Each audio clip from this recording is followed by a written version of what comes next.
Right, hope everyone is good. I've just finished a little session here in the boxing gym, as you can see. Hands are healing up nice. Still got a bit of pain in between the knuckles, but no breakages. We're ready to go again. So yeah, back hitting a few pads and stuff this morning.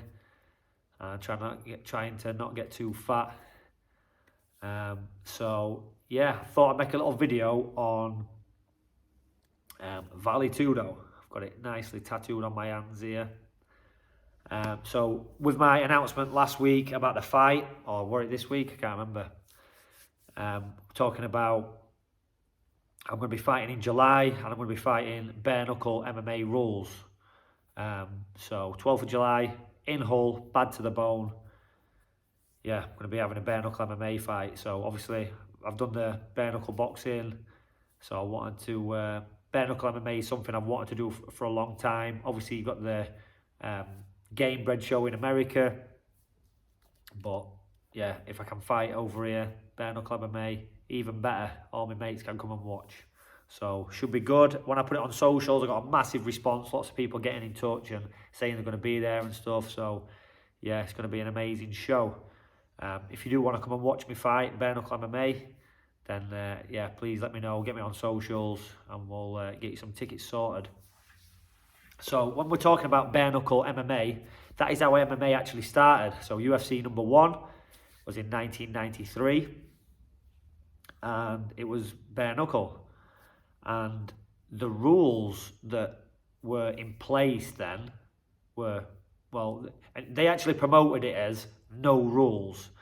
Now that's not exactly true, because there is rules, but at the time, you know, it's the closest you're going to get to no rules at all. And the style, the sort of rule set, if you like, back then was known as Vale Tudo. So what is Vale Tudo? Yeah, I'm going to give you a little bit of a history lesson today. We're going to talk about what Vale Tudo is. I'm going to show you some old fights, and we're going to get into you know, the origins of modern day MMA. And again, I spoke about this before, but this original style, if you like, was the style that I first saw, and was the style that I wanted to do. Now you've got modern day MMA, you know, all these rules, all these sanctioning bodies, you know, but yeah, there's something really that I really liked about the original rules. So yeah, that's what we're going to talk about, Vale Tudo. So what is Vale Tudo, for those who don't know?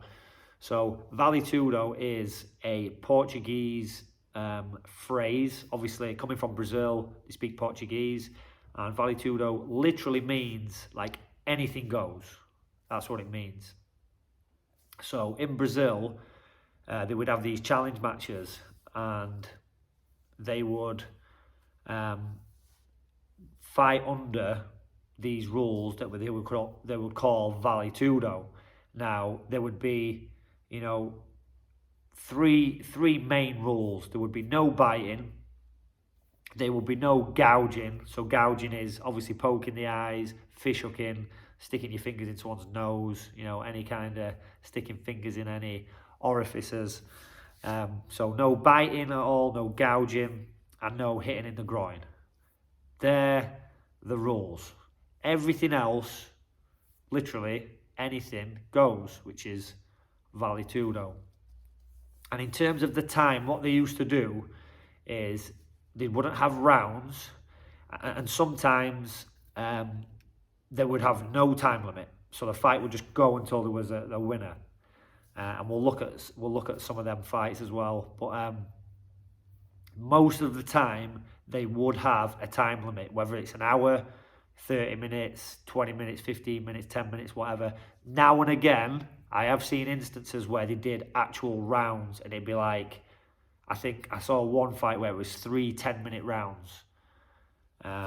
So they did on occasion have rounds, but generally there was a time limit, say 30 minutes, and if the fight went to the time limit, it was just a draw automatically. No matter who was dominating, it was just a draw. And lots of these fights happened. Lots of them were recorded as well. So yeah, we're gonna. I'm gonna show you a few little clips. Obviously, a lot of the fights are real long. It's a lot of old footage, like black and white stuff. But yeah, it's gonna give you a bit of an insight into some of the origins of MMA and Vale Tudo. So yeah, let's get into it. Para ele é tentar levar até o fim do segundo round, Solera, para ver se pelo menos o empate, né? É verdade.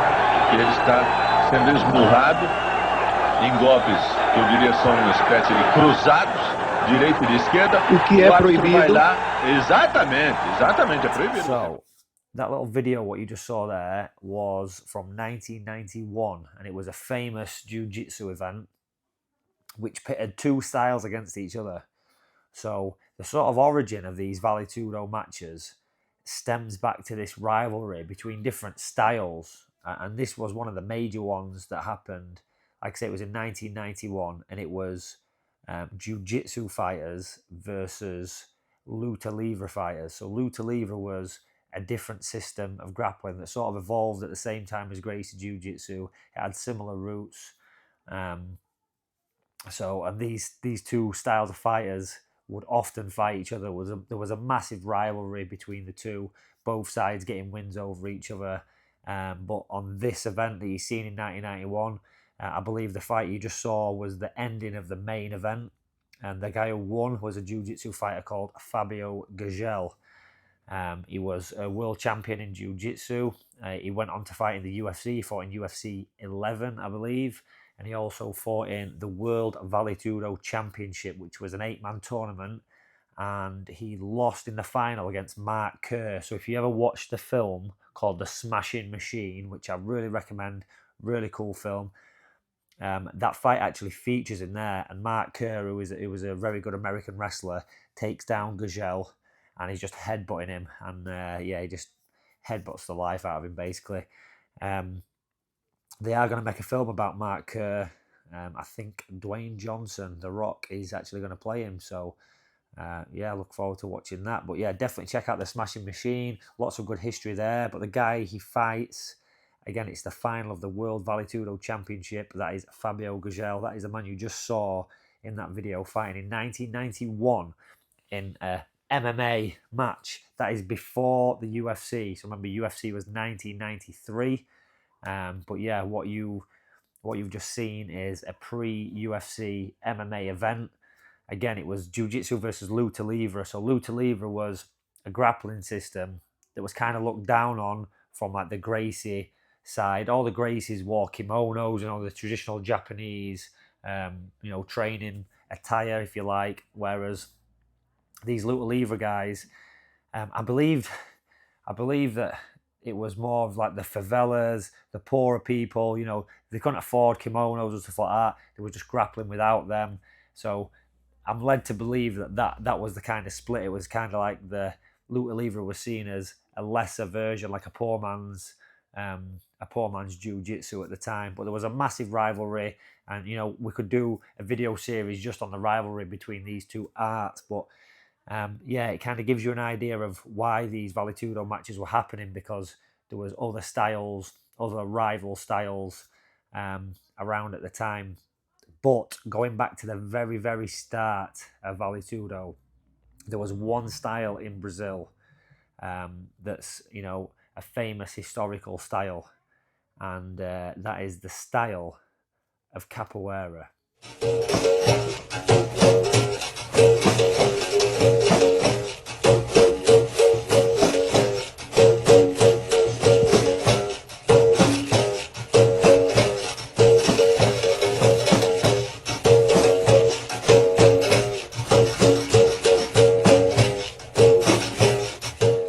So, if you don't know what capoeira is, if you've ever played Tekken and you've played with Eddie Gordo, that is capoeira. So it kind of looks like a dance. It's a lot of like flips and cartwheels and spinning kicks and things like that. So that is the style of capoeira. So it was, the legend is that it was a martial art that was hidden in a dance. Martial arts are getting a lot of time in places. Martial arts get outlawed because they don't want your regular everyday people. If you're the government or whatever, you don't want them learning how to fight. So It happened all over the world, lots of different places. Sort of tried to disguise martial arts in different forms. So, but yeah, in Brazil, capoeira was this dance that was also a martial art, and yeah, it was very popular. And these guys, if you watch capoeira, it looks very, it is a dance. They move side to side. They're doing spins, and they do this thing where they sort of fight against each other, and you'll have seen it on adverts and stuff like that. And they're almost like flowing with each other. They're doing spinning kicks against each other and cartwheels, and it's very playful. But there is also another side to capoeira. There's two styles that I've been made aware of. And the other side to it is the fighting side and the fighting style. So they do have real fights in capoeira. I actually met a guy, and some of you guys from Doncaster, some of my old training partners will remember him as well. There was a guy called Washington, and he turned up in Nobody's Gym in Doncaster, and he was a Brazilian guy, and he was a master or a mestre in capoeira. And he put some sessions on, and he was a very tough man, and he used to absolutely batter us. I remember him hitting us with a stick, making us do all these stupid things like, jumping and falling onto concrete. He was a crazy guy. I did a few sessions with him, and I'm like, this is not for me. But I know a few guys spent a lot of time with him. And he was also training in jiu-jitsu. He became a black belt in Brazilian jiu-jitsu. He had lots of fights. But I remember him showing me, he had a videotape he brought. We got a TV one day in the back of the gym. He got a videotape, put it in, and there was doing capoeira, but there was fighting. There was like people getting knocked out with spinning kicks and stuff. There was really going for it. So yeah, there's almost two styles, what I'm led to believe. I don't know too much about capoeira. Again, maybe people can fill me in on the details. But again, this guy was a capoeira master, and he was a master of the fighting style. He could do all the flips and stuff, but he was a legit fighter. So yeah, it was that style which was one of the main styles back in the day, and there was lots of confrontations between jiu-jitsu and capoeira, and then we had the luta livre guys as well. You also had boxers and things like that getting involved. So these Vale Tudo fights were the original idea of the UFC. Obviously, Rorion Gracie created the UFC, because of his family legacy. But the UFC wasn't the start of these kind of martial art versus martial arts fights. They started way, way before them. And in fact, the first Vale Tudo fight between a jiu-jitsu fighter and a capoeira fighter happened in 1909.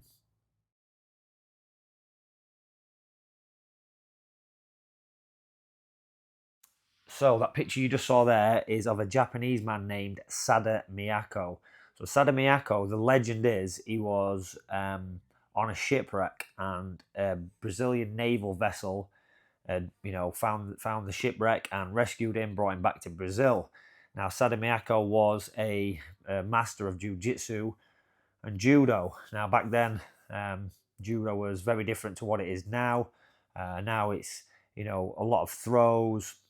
You throw and you win, and it's as simple as that. Whereas back then, pre-World War II judo was very much about, it was more of a complete system.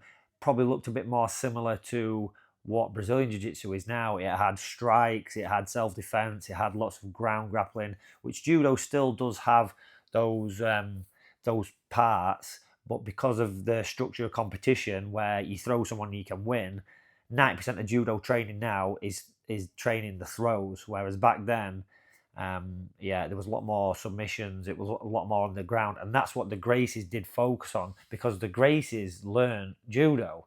They didn't learn, they called it jiu-jitsu, but the two terms were kind of synonymous with each other back then.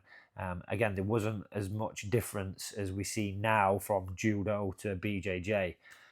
Back then, judo and jiu-jitsu was very similar. Judo was just a derivative of jiu-jitsu, just a slightly different style. More of a refined style. They focus more on the grappling aspect. Obviously, the original jiu-jitsu it had weapons in it and all kinds of crazy stuff. It was a battlefield art for the samurai, whereas judo was made more of a sport. But anyway, this guy, So Sada Miyako was a judo and jiu-jitsu master. And yeah, he was in Brazil. So he started teaching jiu-jitsu to all the sailors and stuff like that. Got a bit of a reputation for being a tough man, a good fighter. And yeah, word got around. So in 1909, a capoeira master called Francisco da Silva challenged him, and they had a Vale Tudo fight. Now, unfortunately for jiu-jitsu, the fight was ended. This capoeira guy did one of the famous spinning kicks. You see it many times on films and stuff like that, where they put their hands on the floor and they spin. And he knocked out the Japanese jiu-jitsu fighter. So this is something that you don't really hear of, this old fight, but this is literally the first Vale Tudo fight, at least the first one that's got some recorded history. So there's no videos of it.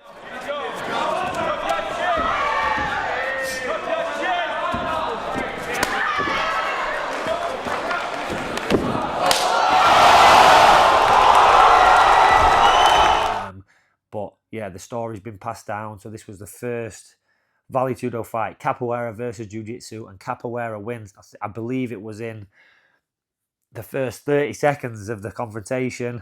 Maybe I've even seen it as fast as 10 seconds.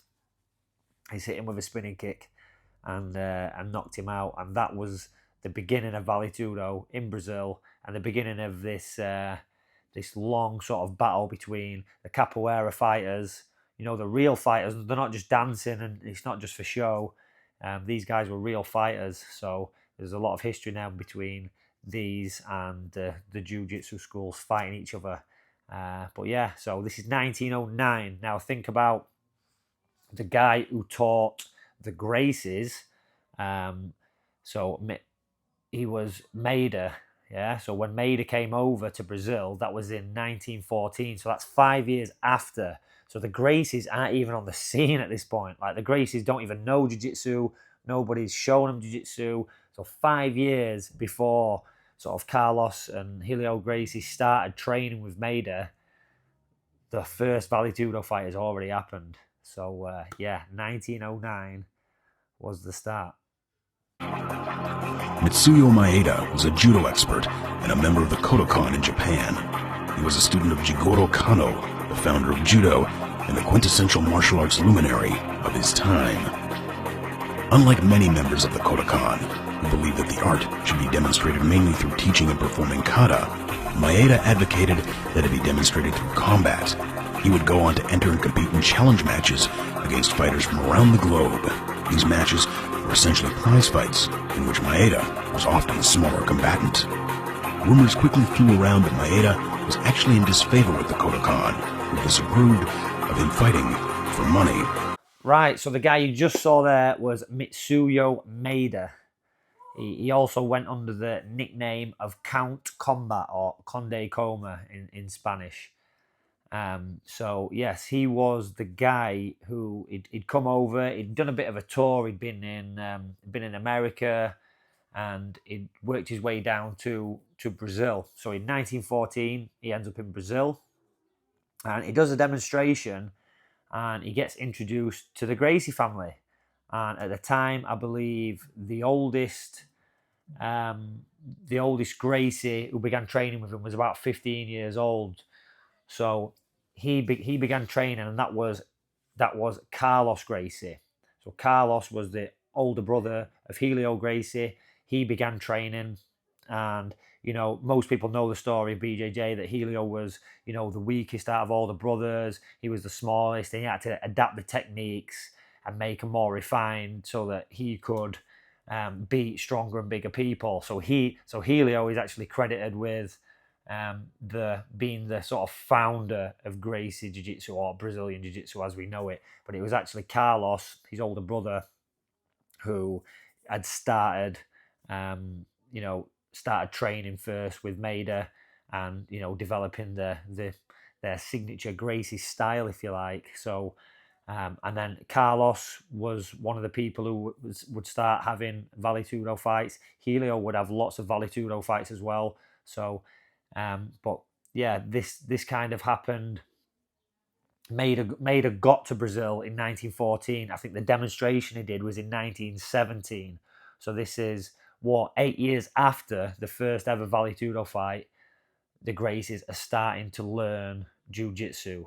And obviously, from that point onwards, they became the major family in Brazil for Vale Tudo fights, for their, signature Gracie Jiu-Jitsu style. And it's through them we get to today's UFC, because obviously Rorion Gracie, he's the guy who, made UFC 1. And from there, Royce Gracie winning UFC 1, and then, the legend sort of begun. But there's so much more history all the way back, like when the Gracies started. So 1917 is when they actually started to learn jiu-jitsu from Maida.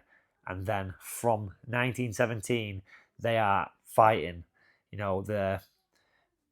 were putting adverts in the paper saying, come and challenge us. You've got all these different styles. You've got the capoeira guys, the luta livre guys, but there was also getting boxers. There was fighting against Greco-Roman wrestlers, freestyle wrestlers, catch wrestlers. All these people will come in to fight the Gracies and to test out the Gracie style. In spite of a 25-pound disadvantage, Royler Gracie had no problem closing the distance against this Kempo karate instructor, who claimed to have developed a street lethal style. The Kempo instructor intended to test his system against jiu-jitsu and then write an article for a martial arts magazine about his experience.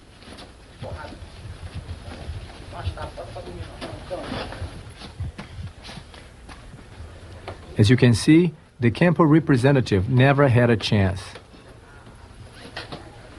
Once he was taken to the ground, he simply did not know what to do.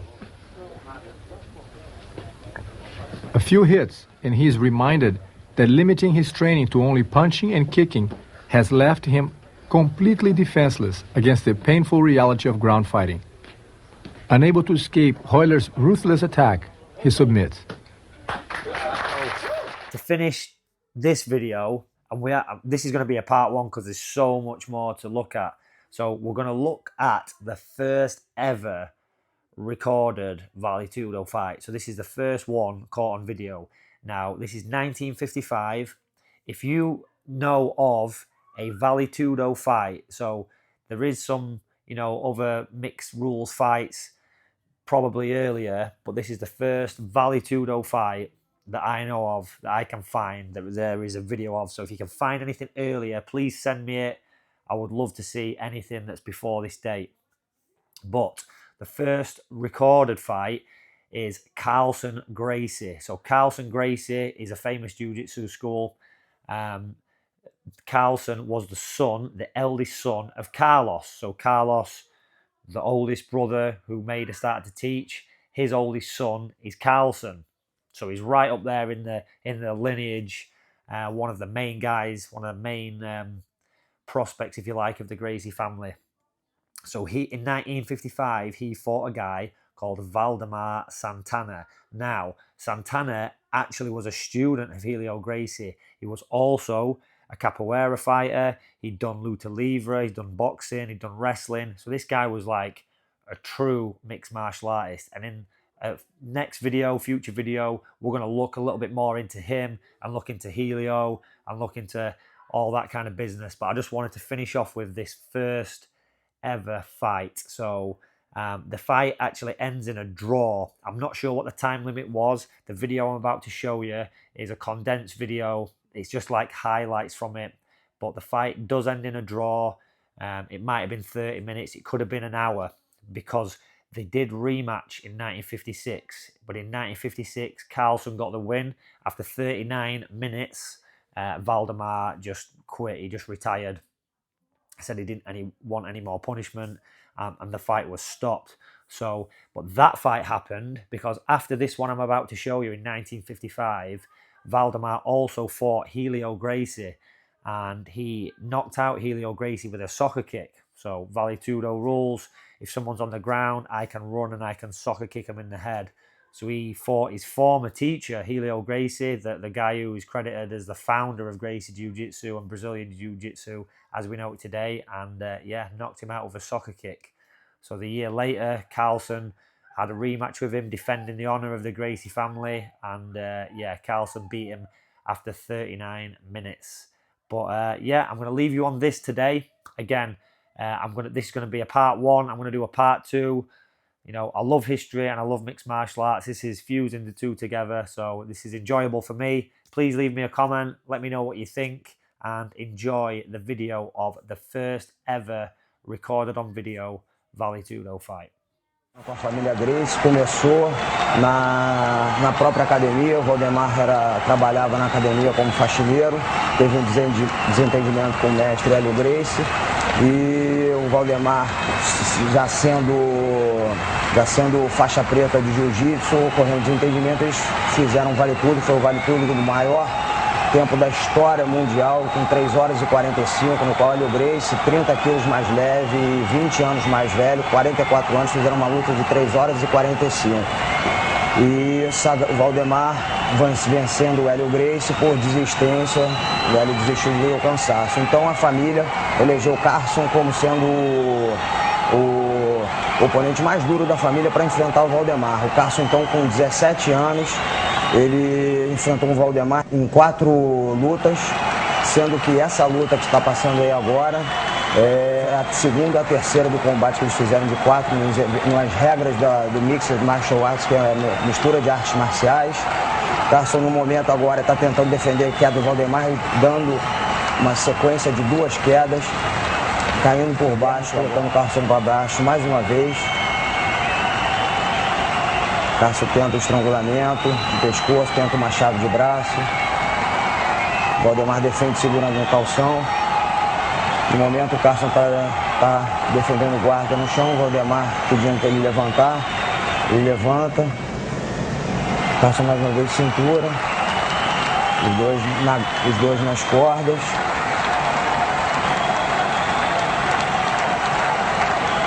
Valdemar de novo segurando o Carlson Gracie defendendo a queda, segurando dentro das pernas, cai de novo por baixo, tenta mais uma vez chave de pescoço, de novo Carlson defendendo guarda, continua se estudando muito. O Valdemar de novo consegue agarrar a perna, dando um double leg, cai no meio, dentro da guarda do Carlson, e a luta acaba o tempo estipulado da luta.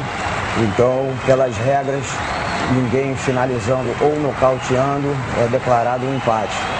E dá para se ver nessa luta aí a grande rivalidade que tinha do Valdemar Santana com a família Gracie. O mestre Carlson Gracie acaba sua carreira invicto.